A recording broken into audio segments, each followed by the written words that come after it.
Good morning. My name is Teresa Woodruff, and I'm the director of the Oncofertility Consortium here at Northwestern University.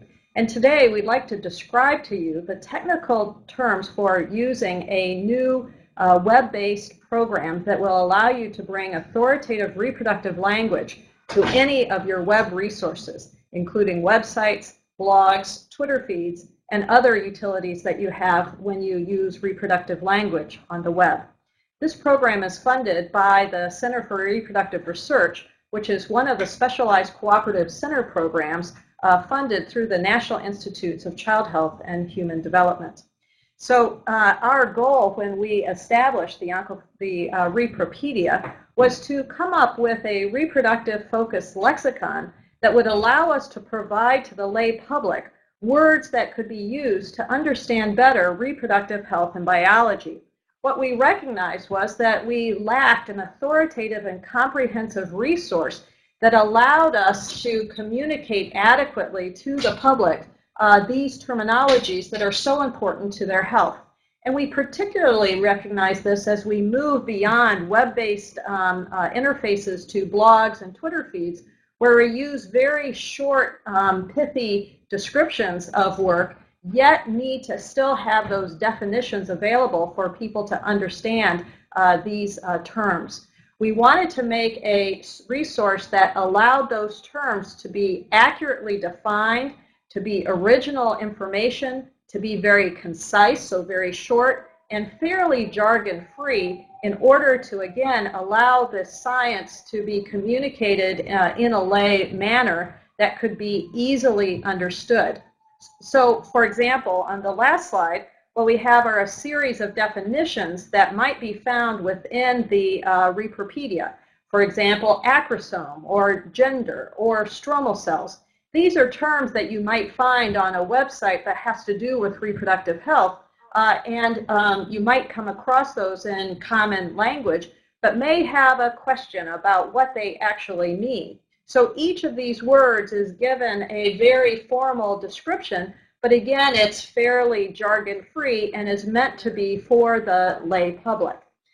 You'll also see on the Repropedia that we have a series of images that are available to anyone who is using these kinds of words, so that if that short, pithy statement is not sufficient, they can go one level deeper. For example, to look at the endometrium during the normal menstrual cycle, or to look at the sperm morphology, that acrosome that we talked about last slide, or to understand a little bit more about the cell cycle. So the Repropedia allows you to have these short, pithy statements, but also go one layer deeper if you'd like to have that information.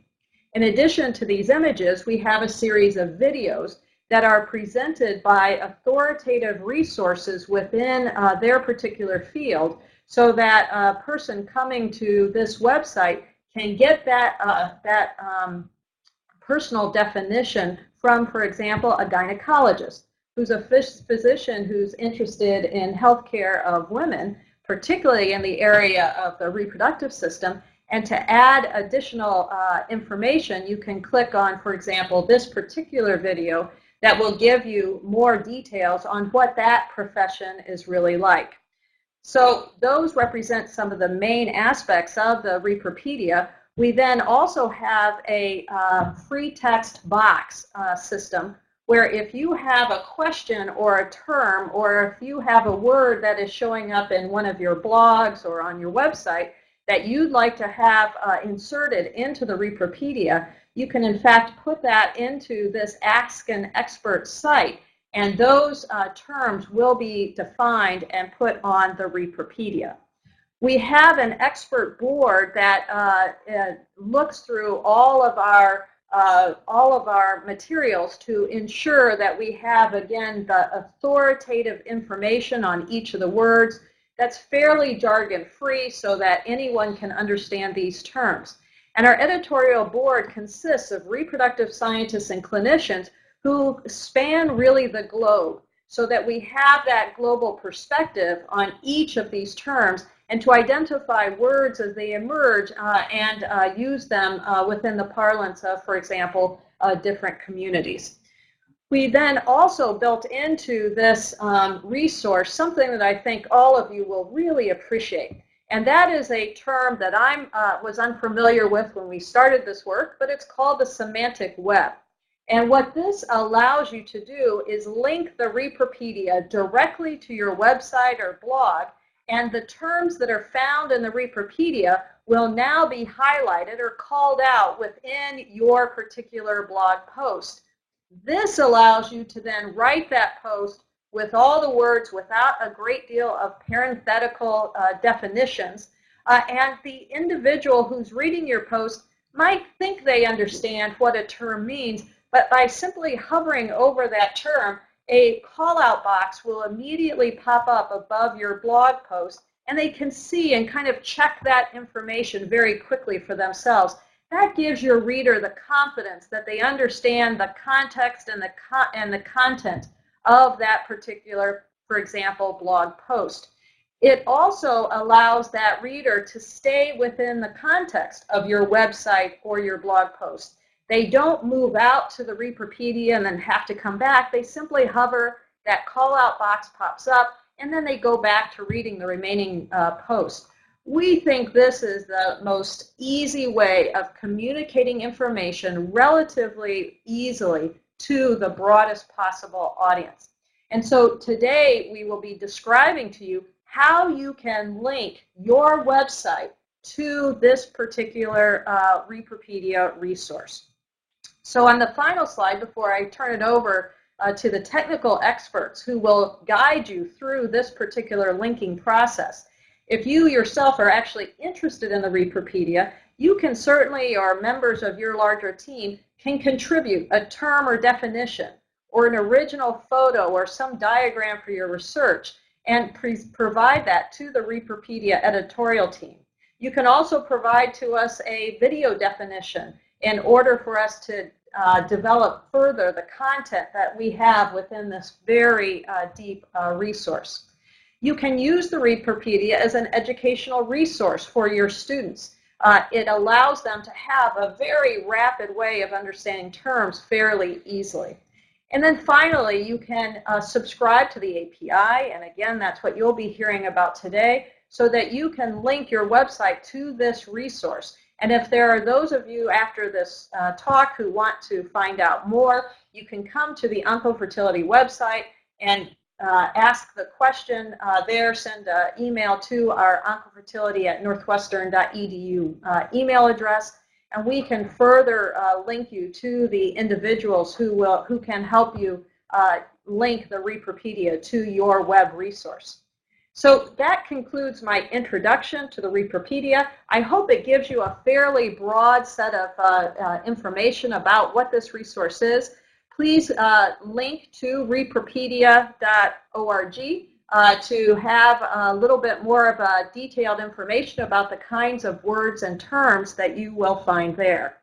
So at this point, it's my great privilege to introduce to you Rodolfo Vieira, who is a web and mobile developer who in fact came up with this original API technology that is so useful now within the reproductive health world.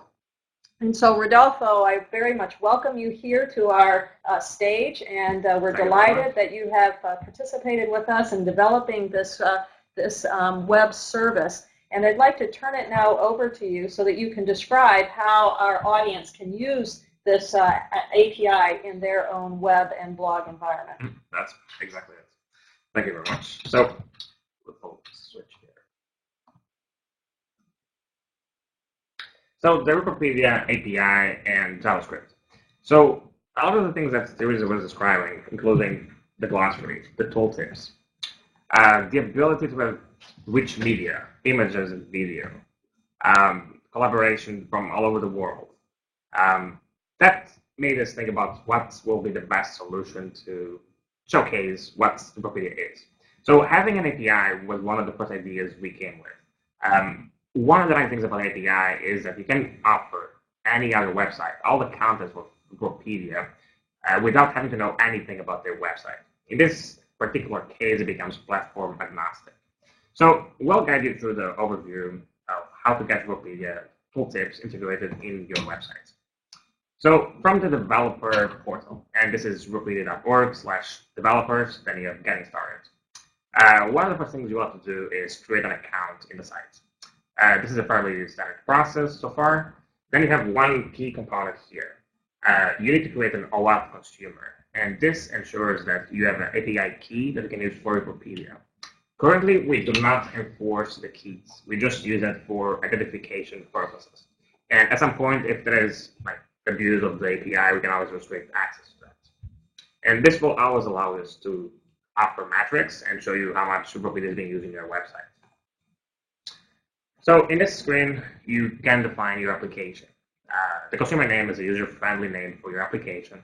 The callback URL is part of the OAuth specification, but since we're not using a SIGN request, you should just put http:// anything that resembles your website. The green section is what you need to copy. This is going to be your API key. The domain whitelist, this is a list of domains where you plan on using the Repropedia tooltips with this particular key. So if you are a developer shop and you have multiple clients that want to use this, you should create a different key for each client. And in each section, you should add the domains where it will be used. So that was in our websites. In your websites, these are the steps that you have to take. The only requirement that Repropedia.js has is for jQuery. Currently, we support jQuery 1.7.2 and everything above. So there is a couple of things here that you need to be able to identify. One of them is the consumer key. That's just a key you just generated. And the second one is a little bit trickier. That's the regions selector. In this particular case, Repropedia.js is going to go through your website DOM and try to find the regions where you have words that you want to tag. So for that to happen, you could just say, I want to tag everything inside of my body DOM elements. But one of the problems with that is that it becomes a very large chunk of text to parse. And we are parsing HTML tags, we're parsing JavaScript, etc. It's a little bit tricky to get this right. So the best advice we can give you is this. We'll actually show you how to do this in a WordPress blog. In this case, we have Women's. This is one of the Teresa Woodruff's many websites that we built. And in this case, we will show you how easy it was to integrate Repropedia.js here. So when you go to the blog, this is the front page. You will see the posts. And if you right-click on a post and inspect the element, you will see the source code for that. From here, if you're familiar with WordPress, you will see two specific CSS classes. One is post, another one is entry content. So by a little bit of trial and error, you'll find out what are the classes that you need to tag. So what do you do with those? This is another little trick that you can use. Using Chrome Inspector, you can go to the sources. And then on the left side, you will see the expanded section. You shall find a CSS file that you can tag from your website. And on the right side, you can see that I have added a new CSS declaration that basically says .post space .entry -content, open brackets, and background red. So what I'm doing here is to just ensuring that the selector I pick actually tags the right content. So in this case, I can see that the red section is exactly where the words are. Like, I don't want to tag the title, I don't want to touch the menus or the author lists. So this is one of the ways to make sure that happens. So once you identify that bit, you come back to your snippet and you basically just paste that in. If you have more than one place where you want to tag words, you should just add this as a JavaScript array. Once you have this snippet configured, you should copy and paste it into your template. Some content management systems have better ways to integrate with this, like mainly by having a plugin or a module. We built a Drupal and WordPress plugin and modules for this that offer nice wrappers, so you actually get UI options for all of these things. So at the end, you have a WordPress blog with Repropedia integrated. We also have API documentation, and this is important because even though we offer the Repropedia.js as a JavaScript library, we want to be able to offer the API information to all the systems available. So if you're building a mobile native app, iOS or Android, and you have a specific need, or you want to use the definitions in a certain way that might not be exactly like the tooltips, but you want to do something creative with that, Then you can just connect this via web services, and this is all standard technologies. This is Web 2.0, the best parts, so you can just do anything you want to it. Also, if you have a desktop application or any web application that wants to use definitions in any other creative, unique way, this is all you need to know. So one of the bits that we would like to point out here, NewAmps, the team that built the API, is a fairly small and lean team. Therefore, we can maintain the Repropedia API and JS core components, but we're not able to support all the site owners that can help implementing this. So in that regard, we created a Google Groups for that. This is a forum, and we encourage everyone to join, and we'll be able to ask questions and tell us how you are using it if you have any problems as well. Another component is all the source code for Repropedia.js is being released under an Apache 2 license. This is effectively open source. This is GitHub, one of the social coding websites in the world right now. And basically, this allows you to not only have access to all the code, but you can clone the code, you can improve it, you can add features, and you can also fix issues with it. So in this case, we allow you to do pull requests. Let's say you find a bug, right? You can just report it and wait that we have a cycle to fix it. Or if you're comfortable with that, you can actually create a patch and submit it to us. Then we can merge it with the main branch. And you can add issues and request features and all that kind of stuff. So here are two sites that have integrated the Repropedia tooltips. This one is a Center for Reproductive Research. It's based on Hannon Hill Cascades Content Management System. And this is a Joomla site. Also, completely platform agnostic. We didn't have to build anything specific to Joomla, but the Repropedia tooltips were easily integrated with this. So at this time, we'd like to open the floor for questions. And here is our contact if you have any questions. Thank you very much. That was really very comprehensive. So do we have any questions from the web or in the room? So Rodolfo, are there any negative repercussions to applying the tooltip to the entire body tag?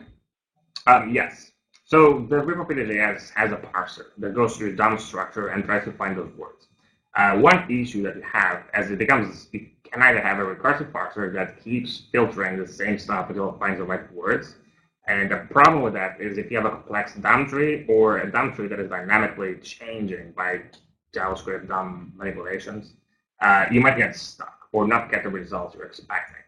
And one of the side effects is if you take the body class, it will not distinguish if you have a menu or any structural elements. So at that point, you are not getting the results you expect. So it's always a matter of trying to make sure that you get the right selectors. Okay, great. And one other question, if I'm looking to brand these tooltips and make the theme sort of aligned to my own branding scheme on my site, how would I go about doing that? So when we offer the source code for the Repropedia, we also offer you a CSS file. In that CSS file, you can customize the look, the layouts, basically everything about the tooltips. And you can actually integrate that with your website if you have the same classes defined in your CSS or even JavaScript if you want. Okay, great.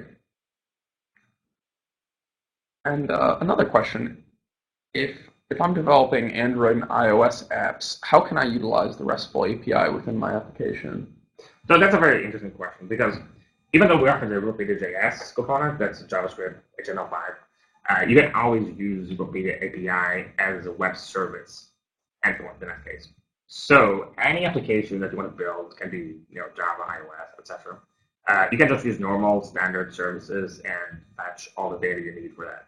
So if you have an app that you want to, let's say if you have a video transcript and you want to be able to tag those words, in that case, we don't really want the tooltips as it is right now. We want to customize it a little bit. So you can actually do that. So it's all possible through web services. Okay, great. And then one final question, or really it's two questions. Which browsers does the tooltip support, and will it work on mobile browsers? Yes. So one thing that with Repropedia we had a very special interest in was to make sure it was fully web responsive. So the website is web responsive, and the tooltips are also web responsive. So if you are integrating this in your website, if you have a mobile version of your website, or if your website is already responsive, then you don't have to change anything because it will just adjust the available real estate of the screen. And what desktop browsers does it support? So currently it works in all the browsers. Oh, great. Including IE7, which is All right, well, I think that wraps up all of my questions. Well, good. Thank you very much for those questions and those answers. And I think all of you who have watched this recognize what a deep amount of work has gone into the development of this API, as well as into the original website. And so we thank Rodolfo and Alex and all of the members of your team for your contribution to reproductive health in the world.